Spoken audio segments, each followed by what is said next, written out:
গণভোট কোন সরকার তার যত বড় সমস্যায় থাকুক জনগণের রায়কে কিন্তু পাল্টে দিতে পারে না, তাই এটাকে অমান্য করতে পারে না। তাহলে এখন যারা গণভোটকে অবজ্ঞা করবে, গণভোটকে যারা অবৈধ কিংবা গণভোটের রায় আমরা মানতে পারবো না, এই সমস্ত কথা যারা বলবে, বাংলাদেশের জনগণ তাদের ব্যাপারে সিদ্ধান্ত নেবে বলে আমরা বলবো।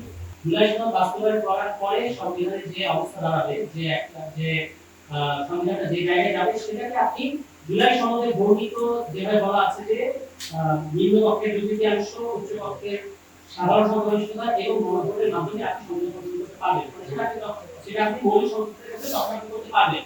কিন্তু জুলাই সনদ বাস্তবায়নের আদেশের ভিত্তিতে যে নির্বাচন হয়েছে, সেখানে পরিষ্কার বলা আছে যে যারা নির্বাচিত হবে তারা একই সাথে সংবিধান সংস্কার পরিষদ সদস্য এবং তারা সংসদ সদস্য। ফলে যারা প্রশ্ন করেছেন বা যারা এটা বলার চেষ্টা করেছেন এই মুহূর্তে মাননীয় স্বরাষ্ট্রমন্ত্রী যে আমরা তো সংবিধান সংস্কার পরিষদ সদস্য হিসেবে শপথ নেই নাই, এটা কিন্তু খুবই বিভ্রান্তিকর বক্তব্য। কারণ তিনি নিজে জাতীয় ঐক্যমত্য কমিশনে ছিলেন, তার দল সিনেটারি, তিনি জানেন যে জুলাই সনদ বাস্তবায়নের আশা কি বলা আছে। পরিষ্কার বলা আছে যারা জয়লাভ করবে তারা সংবিধান সংস্কার পরিষদ সদস্য হবে এবং সংসদ সদস্য হবে, এবং 180 দিবস পরে সংবিধান সংস্কার পরিষদটা অটোমেটিক্যালি ডিসলভ হয়ে যাবে এবং তারপরে আবার সংসদে তাদের রেগুলার আইন প্রণয়ন এবং পরবর্তীতে যদি কোনো সংবিধান সংশোধন করার প্রয়োজন পড়ে সেটা কিন্তু অবতার করতে পারে।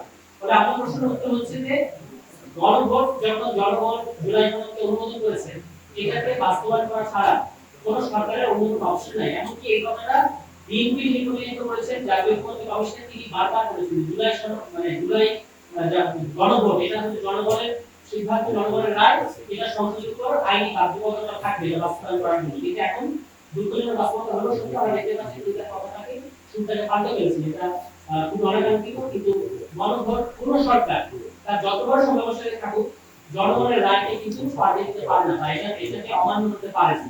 ফলে যারা এটা করবে তারা এটা দায় তাদেরকে নিতে হবে। আপনারা জানেন যে বাংলাদেশের ইতিহাসে ইতিপূর্বে তত্ত্বাবধায়ক সরকার ব্যবস্থা এটা ছিল জনগণের আন্দোলনের ফসল। সেটাকে যখন আওয়ামী লীগ এসে 2/3 জোরে বাতিল করে দিয়েছিল এই 2011 সালে, এটার কনসিকুয়েন্স কিন্তু আওয়ামী লীগকে ফেস করতে হয়েছে। ফলে এখন যারা গণভোটকে অবজ্ঞা করবে, গণভোটকে যারা অবৈধ কিংবা গণভোটের রায় আমরা মানতে পারবো না, এই সমস্ত কথা যারা বলবে, বাংলাদেশের জনগণ তাদের ব্যাপারে সিদ্ধান্ত নেবে বলে আমরা বলবো।